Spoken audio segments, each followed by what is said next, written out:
Hello ladies and gentlemen, welcome yet again to another episode of Dinner Guide, and I'm your host Chef Andy as usual.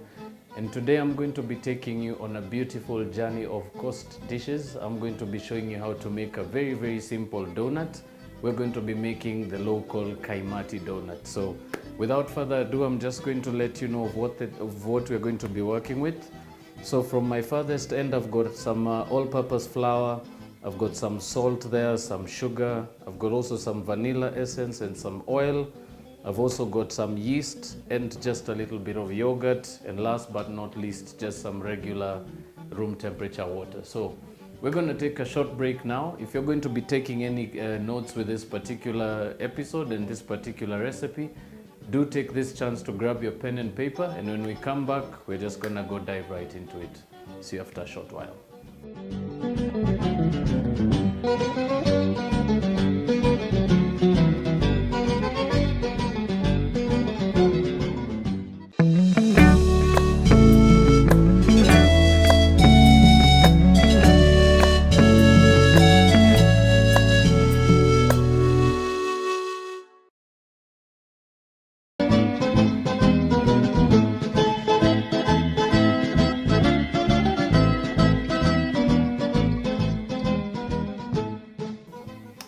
Welcome back, ladies and gentlemen. For those who missed out on the introduction, we were just mentioning the dish of the day. We are going to be doing some beautiful Kaimati, and this particular recipe is special because I actually managed to learn this from some beautiful tours around the city of Mombasa in Kenya, and I managed to actually pick out some of the most beautiful recipes out there, and this particular one I know most of you are actually going to enjoy.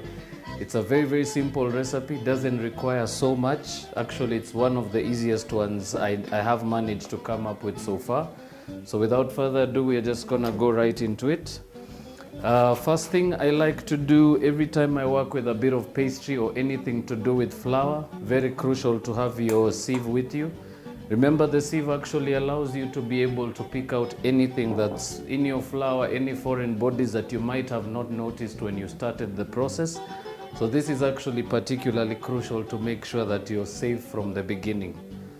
So we're just going to pour just about 1.25 cups of all-purpose flour. I'm just going to use my sieve to go through that. So as I said, always something to expect, always a bit of a lump in there or something foreign, so definitely this actually works.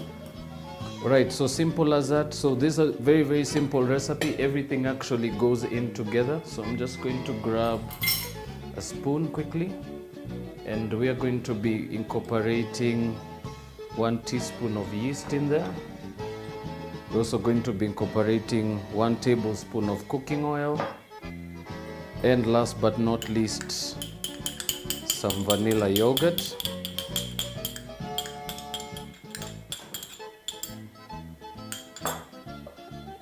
And all we are going to do now is just finish that with a small pinch of salt that actually just gives it a bit of a lift flavor-wise. And all I'm going to do now is just mix that together. So we're just basically going to work that into a very soft dough. And you may have noticed I didn't add any sugar or any particular additives for flavor in this particular donut recipe. This is particularly for one reason only. The coating and the sauce that actually comes in to incorporate the whole thing later on is actually where the flavors are built from. So as I said, it's a very different kind of an African technique to making donuts, but definitely one of the best ones you will taste around the city of Mombasa. So just a nice mixture. Always try and work your dry ingredient just before you incorporate your water. First of all, this actually gives you a bit of time to ensure that your flour and your yogurt and everything else is really incorporated before you add your water in. And it actually allows you to get that beautiful crummy texture that actually builds the texture of your donut. So to that, we're just going to add some water. So to this recipe, I would go with about 1 cup of water. So because particularly with flour, depending on how strong your flour is, you might not be able to know. So I always actually reserve about 1 cup to 2 cups of water just on the side, and what I do is I just incorporate it slowly. So I'm gonna go with adding water in quarter amounts. It's a little safer and actually manages to keep your dough in shape. So you're just going to keep working that around. So what happens is, as you continue adding your water, your dough should actually start to form really well, but it is a little light, so you can probably be able to see that from the glass bowl. You always notice you might get that little bit of lump that incorporated that little bit of water, but you still have the crummy bits and pieces on the bottom. So it's always important to just have that bit of water to just incorporate as you continue. And what you're looking for, the desired result you're looking for, is just one very soft dough. And it should actually be able to just form itself from the sides, detach itself from the sides of your bowl. So as you can see, it's a nice, very sticky dough. Now all we are going to do to that is we're going to add just a bit of flour. This is just to dry it off, to make sure it's not too wet. Remember, something also to pay attention to when working with products with flour, you'd actually, it's always safer to have a little more flour than having a little more liquid. So as I mentioned earlier, always be slower with the liquid, but you can actually incorporate the flour while you actually trying to get the consistency of your dough right. And it's one of the particular techniques I like to use to always make sure my dough is consistent and I don't have to chuck it because of one or two mistakes and have to start from the beginning. Right, so I'm just going to finish that off, and I'm just going to use a bit of flour to rub a bit of that excess flour. So very crucial point to pay attention to. I always insist, please don't run to the sink once you're done working with dough. It's always nicer. It actually saves you quite a bit when you use just a bit of flour on your hands, because it actually helps you manage to get all that extra flour between your fingertips and your fingers themselves. So always easy to get dough off your fingers in that process. First of all, it saves you the soap and the journey all the way to the top and back. And second of all, it doesn't actually waste your mixture. So as you can see, just a few crumbs that fall off from your fingertips, you're just going to use that nice lump of dough and just incorporate that. And all we're going to do now is, so I already have a nice big pot of oil already going on the side here. So very crucial, particularly when you're working with Kaimati. But for that reason, I'm also going to be doing a sauce that is actually going to be coating the Kaimati, and I'm just going to show you how that is done. Right, so very crucial, always have a nice big pot of oil already going, because the mixture doesn't really need rest. You can actually fry this as soon as your oil is hot. But something I will show you is how to make the sauce. So we're just going to quickly do that. And for that, I'm just going to turn on the pan on the side. We're going to turn our heat to the lowest possible temperature. And into that, we're going to be incorporating some of our ingredients, which we're going to be using to make the caramel, or rather the very sticky mixture that's going to be coating the donuts. So very simply, to the pan, I'm going to add about a cup and a quarter of just regular brown sugar. And then I'm also going to be incorporating about a teaspoon of vanilla. And last but not least, about a quarter cup of water. So the water is actually just to help the sugar dissolve a little faster, and it actually helps the sugar to really manage to build a sauce that can actually be able to coat your donuts. So very simply, just work your pan by hand, just give it a few shakes. And your sugar should actually start to dissolve as you continue to heat your pan. So as I said, very important, low heat. Give it a bit of time. This should actually almost be ready to go as soon as you're done frying your donuts. So it shouldn't actually take you so long. Right, so to that, we're just going to start by working on our donuts now. And I'm just going to flour my working surface. You can actually be able to work on the countertop. I prefer to work on the board because it's not too much dough to work with. So all I like to do is give it a press. This is just to make sure to get rid of any air pockets in there.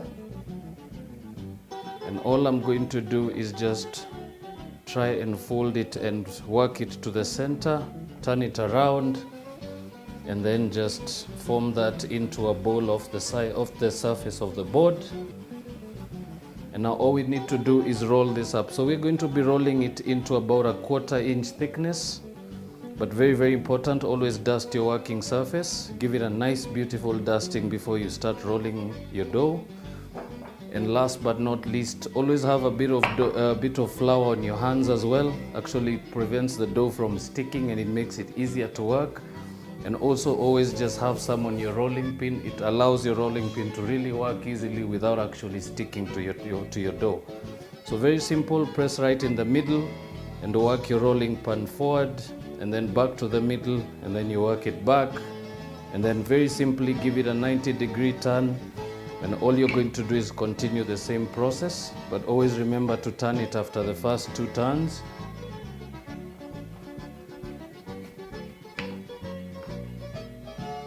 So as I said, you're looking for about a 1/4 inch thickness, or probably that should be almost the same thickness as a tomato ring that you'd probably be serving as a side.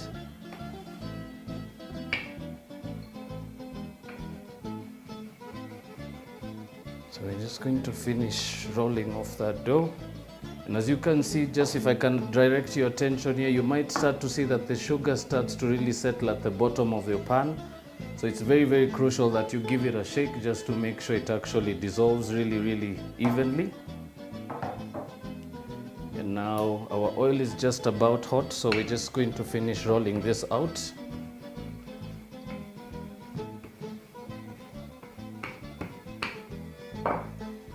Right, so simple as that. So if you can be able to see that from the screen there, just not very, very thin, not very, very thick, just about the same thickness you'd be rolling out your mandazi mixture. Right, and for that I'm going to be using the aid of a plating mold. So I'm just going to be using this to cut out some rings out of the dough. And I like to first of all show you to always remember to just get it into the flour before you use it to cut. Remember, this is particularly stainless steel.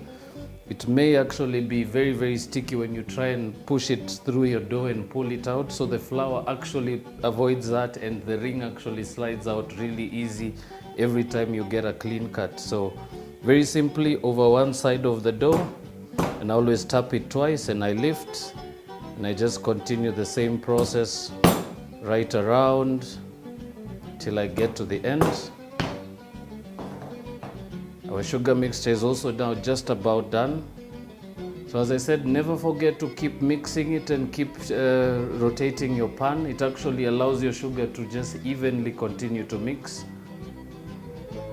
And now we're basically just going to turn that off, and then we're gonna give that a few seconds. We will come back to it much later when I show you what to do once the kaimatis are actually cooked. So on this side, we're just going to finish cutting out those beautiful donuts.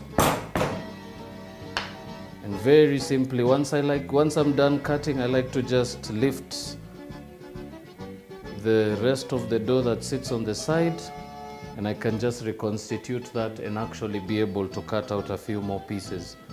So very, very simply, a very easy technique to check your flour. You could always try with a bit of flour, or to check your oil rather. You could always use a bit of flour by just sprinkling just a bit of that over the surface. So this actually allows you to tell how hot your oil is.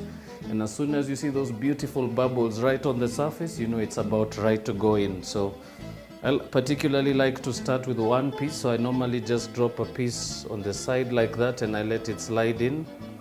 And just give it a bit of time to actually be able to know that your dough is right, because it should actually be able to rise in under 30 seconds, which just happened. So you definitely know that you can continue. So I'm just going to drop the rest of those pieces in there.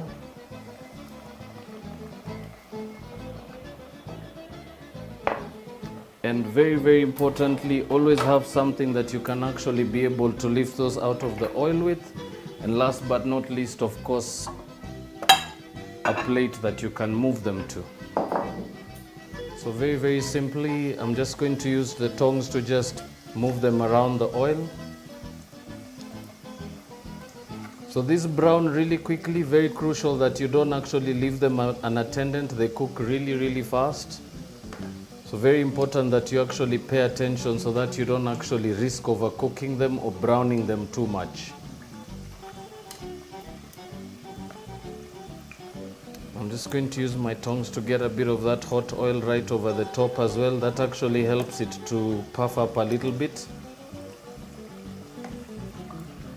And very simply just keep giving them a turn, and of course being very cautious to pay attention to make sure that the color is actually very even right from the first one to your last.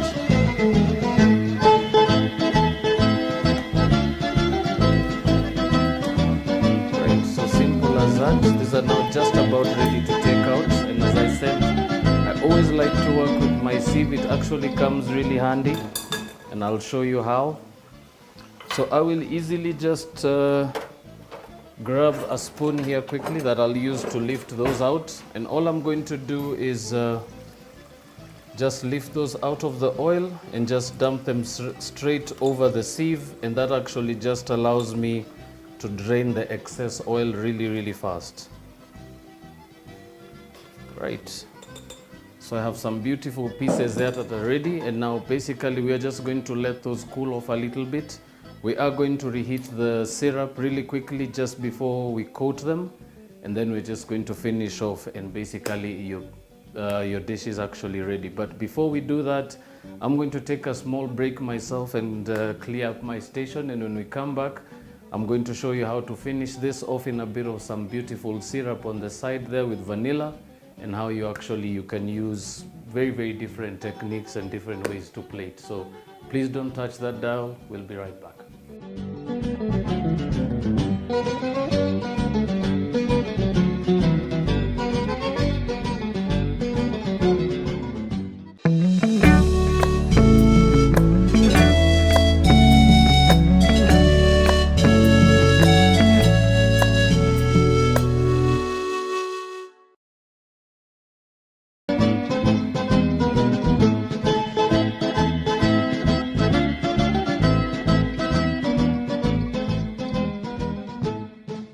Welcome back, ladies and gentlemen. We took a break, and before that we were actually frying this out. So as you can see, they're now done, but there is one particular finishing stage which I'm about to show you now. So remember, very similar to just the way you remember your Dunkin' Donuts, if you're a big fan of donuts in the US, or just a regular fan of locally made, well done donuts, very particular that the mixture never has sugar in it. We actually transfer the donuts into a sugar syrup mixture, and we toss them in there, and that actually is what gives it that beautiful flavor that we actually look for. So now, very particular with this, I'm just going to reheat this quickly, and then I'm going to show you how to actually go about coating your donuts. So I would preferably have used a bigger pot if I had more quantity to do so, but for this purpose I'm going to be using a small pan. And all you want to do first of all is just reconstitute all that caramel. So we are going to give it just a few minutes to reheat, and very particular that you actually stay close by. If you're very much worried about getting this particular stage right, there are different techniques you can use.